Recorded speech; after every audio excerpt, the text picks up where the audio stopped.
So this is going to be another movie review. This one's called Dr. Terror's Gallery of Horror, 1967. I'm giving it 5 out of 5 stars. I love this movie. If you like The Devil's Messenger with Lon Chaney, you're going to love this one. This is going to be another Charles Mento recommendation. I got confused by the title. I thought it was called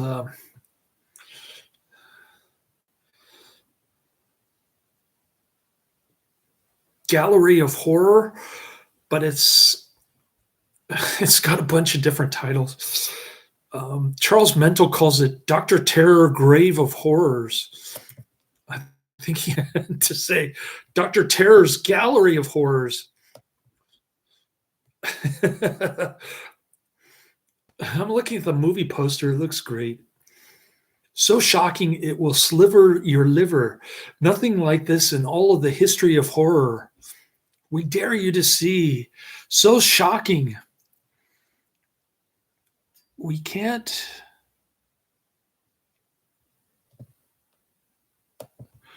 Let me try to zoom in.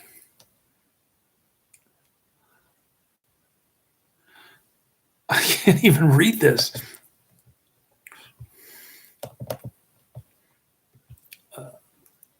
How do I make this bigger? Zoom, zoom, zoom, zoom. So shocking. We can't advertise what's in it. Okay. Oh man. I'm going to post the link to Headhunters Horror House Wiki, so you can read all the synopsis of each of the 5 vignettes. They're all gothic horror type of vignettes with cool plot twists.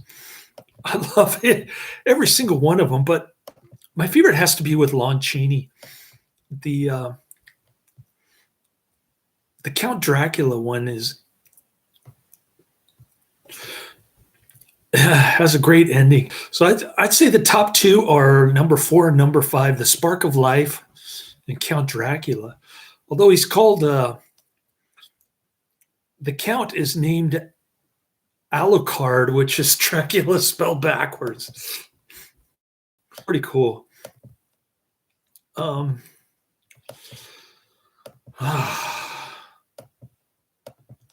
Where was I? Oh, yes. I was talking about the advertisement proclaimed by the film posters as being the world's weirdest movie. Low budget 1967 color scope anthology film by David L. Hewitt, never heard of him. From stories by Russ Jones, never heard of him.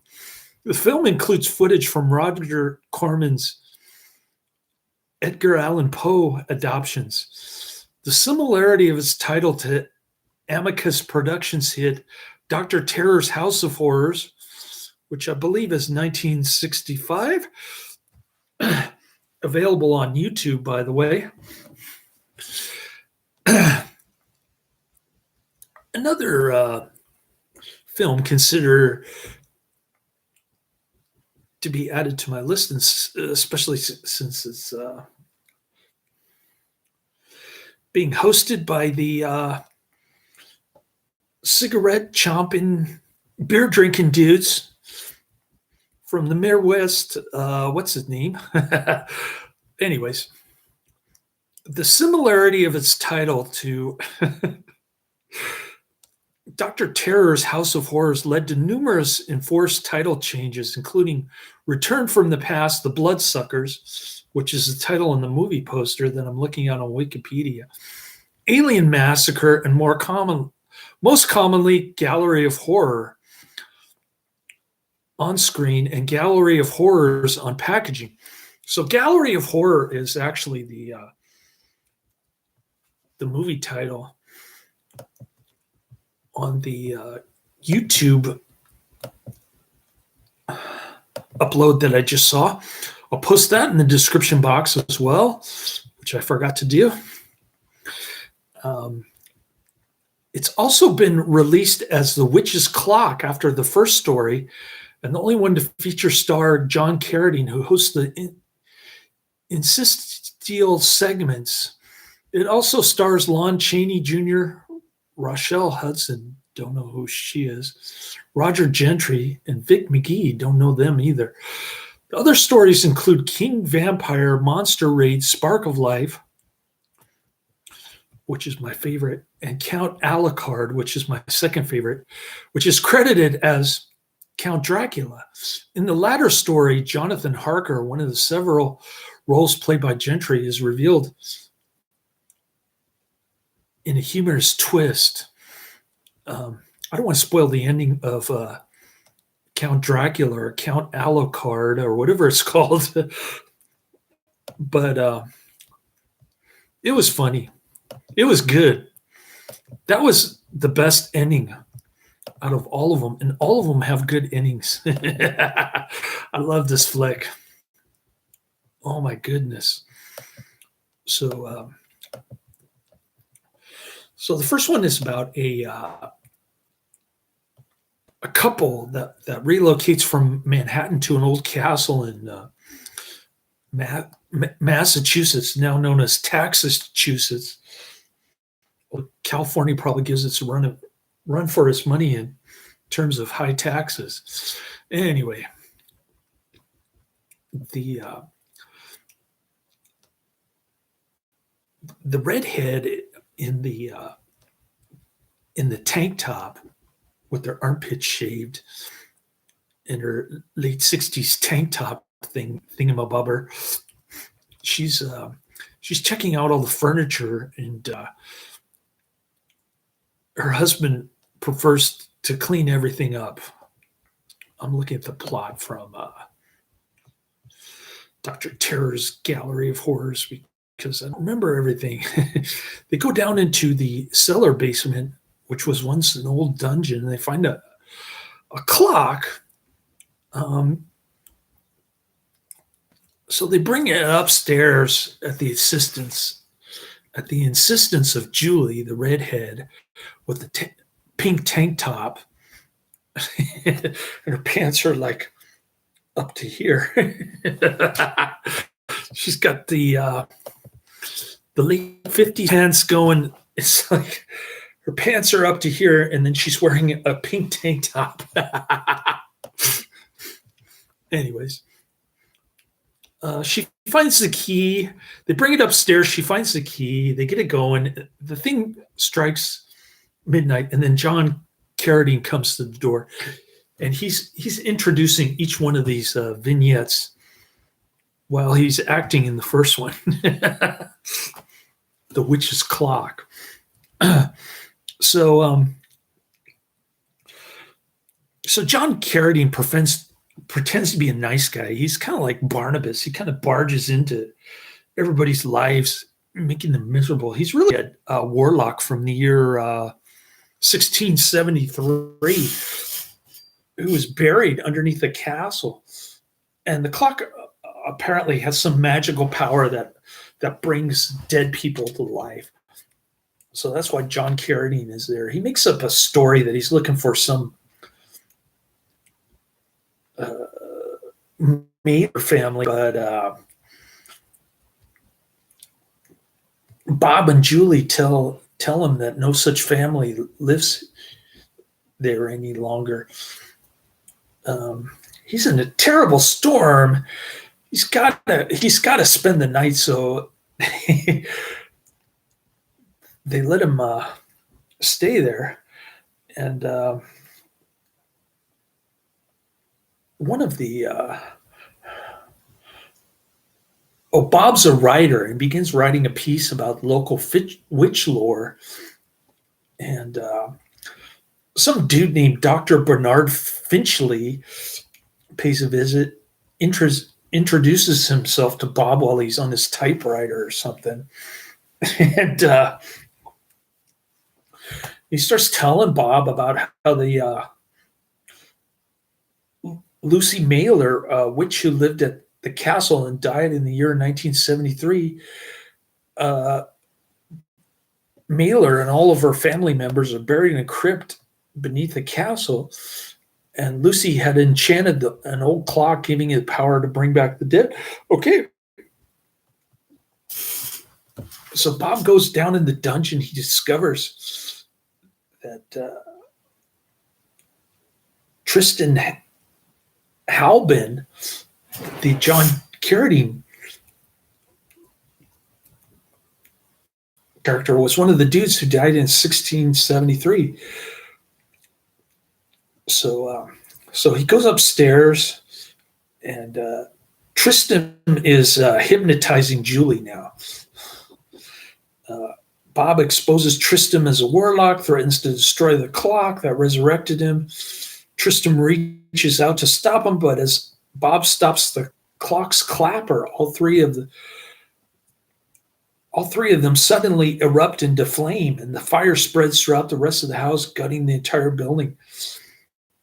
And then a new family moves into the burnt ruins of the Mailer estate. And another cool ending that I won't reveal, but anyways, you get the idea of the witch's clock. King Vampire. All right. So this is about a couple of homicide detectives in London. They're trying to find this King Vampire who's responsible for killing all these people, drinking their blood, and well, you know what vampires do. The usual stuff. Nothing unusual here. Although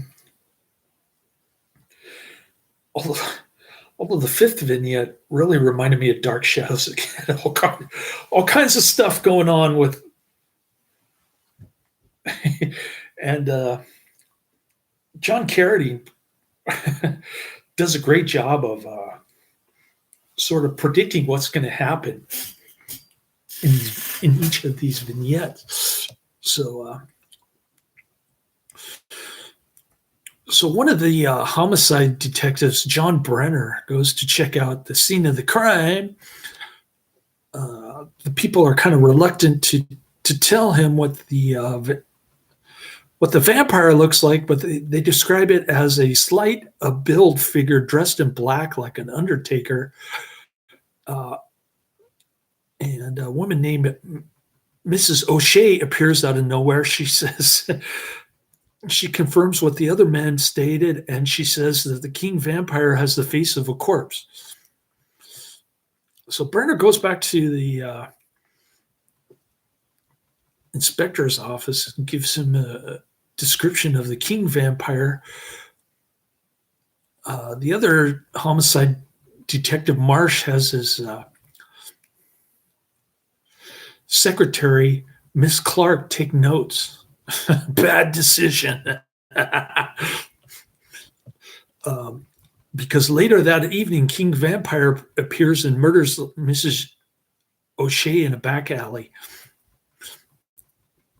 So the crowd gathers around her body, and before long, Marsh and Brenner arrive as well.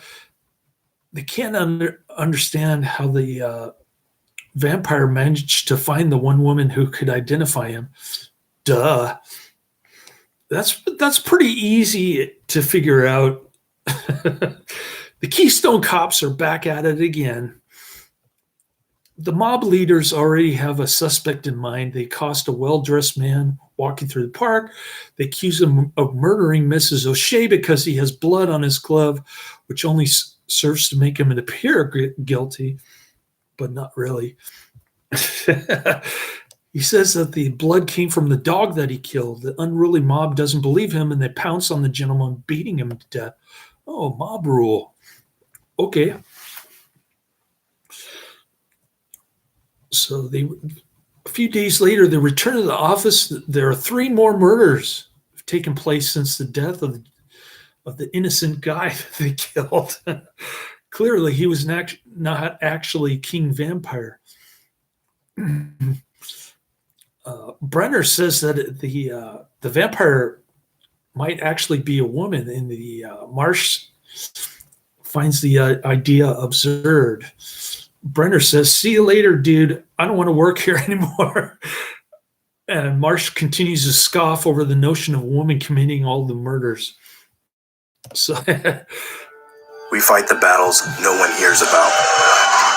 We're the ones who go before all others. What is that?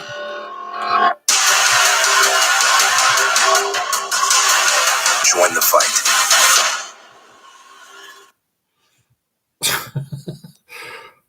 I don't know where that came from. I had like 6 tabs open trying to give you a brief synopsis of everything.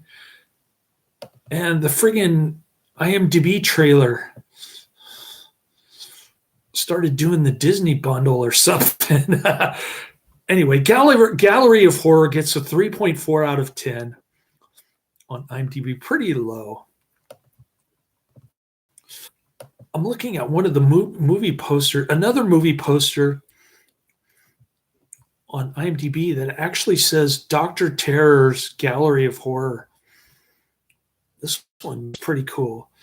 See horror from beyond the grave, a new horror fright. See strange terrors. And it looks like it's a double bill with The Wizard of Mars, whatever that is. On Wikipedia, it's a double bill with the Liver Eaters. I never heard of that either. Those 2 movies might be worth checking out, though, just for fun. Just for fun. Because if the Bloodsuckers is the A bill, and the Wizard of Mars and the Liver Eaters are the B bill. My hunch is that the B bill movies are probably even worse than this, but in a good way. This is one of those so bad that it's good type movies. Especially if you've seen the Devil's Messenger, like I mentioned, with Lon Chaney. he's like John Carradine, but he plays the devil, and he's introducing all these Swedish TV shows. You gotta love that movie, Devil's Messenger. All right. The Spark of Life. Oh, I skipped over one. Monster Raid. Okay.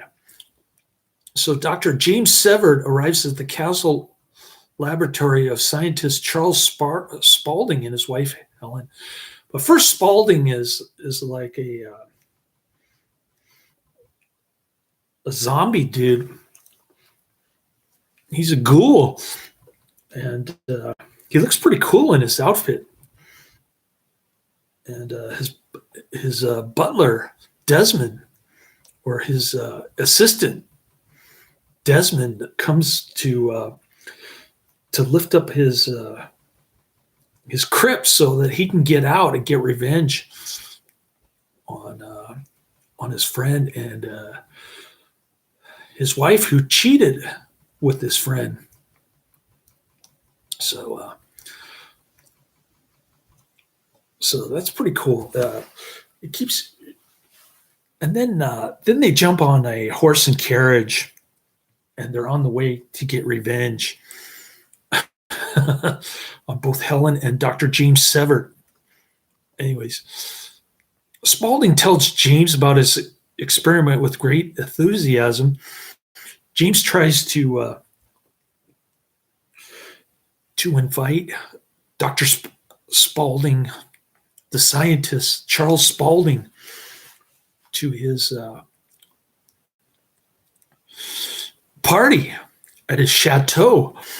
So Dr. Spaulding is too wrapped up in his research to attend. I think James Severd invited him on purpose for that reason. because he recommends that his wife Helen should go in his place. And of course, he's all for that because he's having an affair with her. So Helen escorts James to the front door, but they stop in the library to have an intimate moment with one another. What they don't know is that Desmond is spying on them. Charles Spaulding's assistant, Desmond. So Charles Spaulding is developing some kind of chemical that stimulates dead cell tissue and brings people back from the dead. Okay. Kind of like Frankenstein, but instead of electricity, they're using some kind of formula. Pretty cool. Anyways, his wife and Dr. James Severd, his supposed friend, they want to kill Charles Spaulding and take the formula. Desmond is listening. So Charles Spaulding wants Dr. James Severd to take the formula. James Severd doesn't want to be his guinea pig, so he recommends Helen, and Charles Spaulding says no. Helen's no good. Then he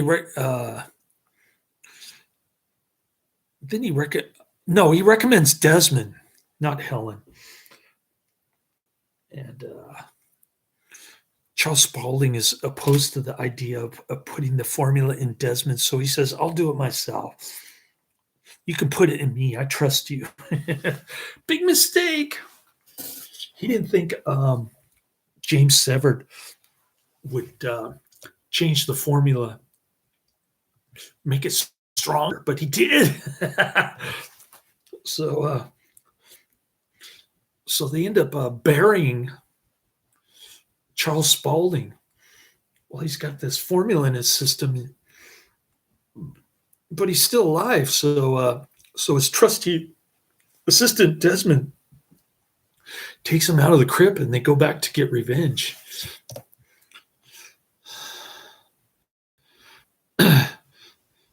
Pretty cool. There's no real plot twist in this one. We fight the battles no one hears about. We're the one before all others. What the heck is that? Join the fight. I can't make it stop. Fight.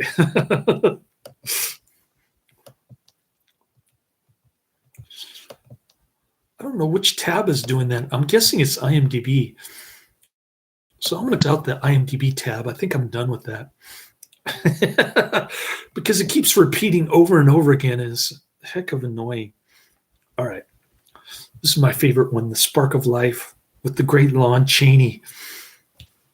Overacting, hamming it up for the camera. Yes! We love Lon Chaney on this channel. He plays Dr. Mendel, who's like a Dr. Frankenstein wannabe.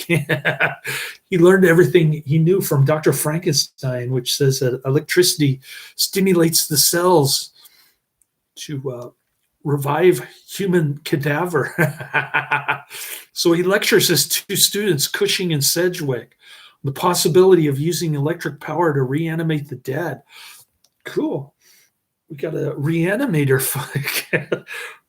Or Dr. Frankenstein. It's kind of weird, though. I do agree with the poster. This is one of the weirdest films ever. All right. So after the class, the two junior scientists get in their head to put Dr. Mendel's experiments to the test. They're getting ready to roll out the cadaver into the lab room when Lon Chaney says, "Hey, what are you doing?" And at first he's kind of horrified by the notion of them trying to prove his life work, but then he cannot resist the idea. So they roll into the cadaver into Mendel's office on Chaney, and he sets up his electrical equipment. He runs a few tests and then channels massive volumes of the electricity in the corpse. The body shakes, growls, and suddenly rises. Mendel cuts the power and the body collapses inert. Mendel is pleased, and he gets excited easily. So they make a second attempt, which fails, but then the body suddenly comes to life while Lon Chaney is about to give up. He reveals to the other two scientists that his name is Amos Duncan.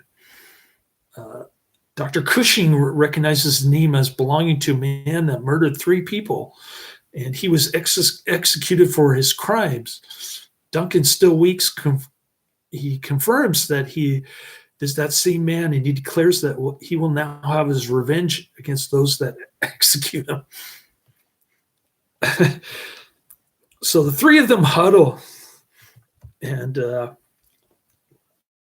after a bunch of bickering and disagreement, Cushing finally convinces them that they got to destroy Amos Duncan, Frankenstein monster, before he gets out of hand, before he's able to leave the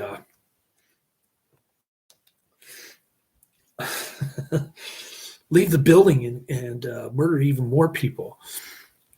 So they do this knife spinning thing to determine who is going to kill Amos Duncan. And Cushing holds the knife down so that's pointing to to Lon Chaney. I think he cheated. Anyways, Chaney agrees to kill the guy, and so they leave the room. They let Chaney take care of business, and then they come back. I don't want to spoil the ending of that one. Okay, Count Dracula. Here we have Count Alucard, which is Dracula spelled backwards. Great looking guy with a goatee and a Count Dracula costume.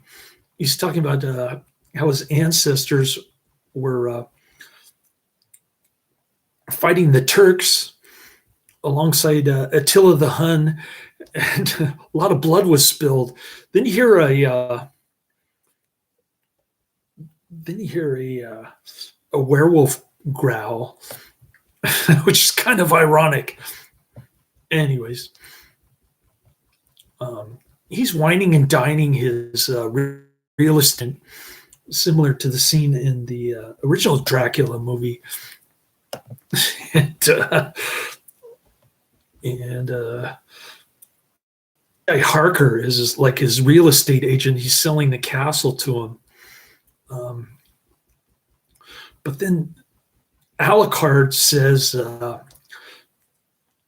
got this genetic condition or something that makes me sleep during the day and stay awake at night, sort of like what I do on Thursday nights when I've been sleeping all day, Wednesday and Thursday.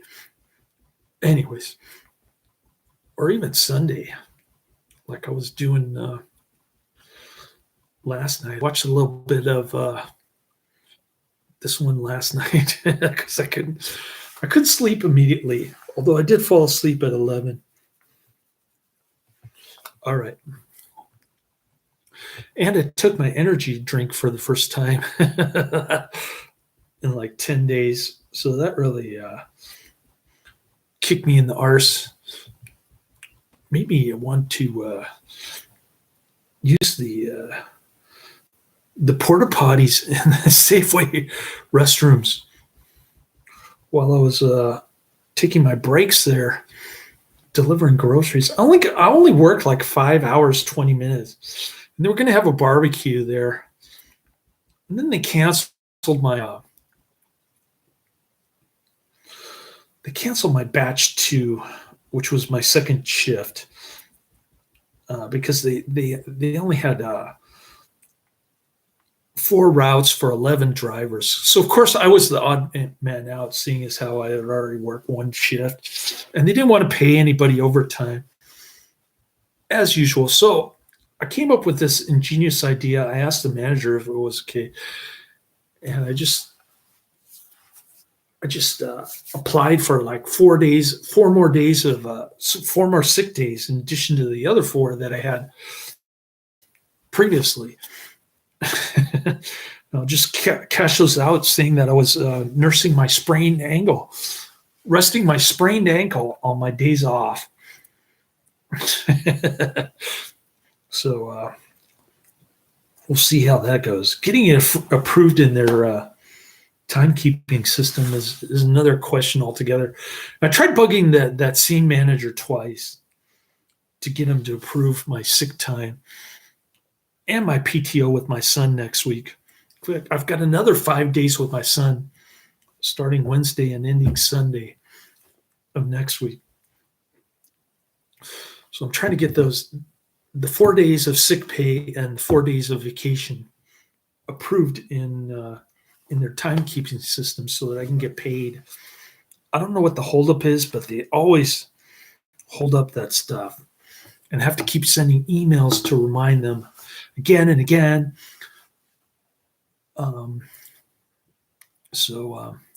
Anyways, getting back to Dr. Acula. So he's taking a nap in his crypt while it's daytime. The Harker dude is in his room. He's taking a nap too, but then some vampire named Medina enters Harker's room in the form of a bat. She transforms into a vampire from a bat through the window, and she seduces him. She bites him in the neck. He's got blood on his neck. Then Dr. Acula shows up. He says, "Oh, you got blood on your neck." Then the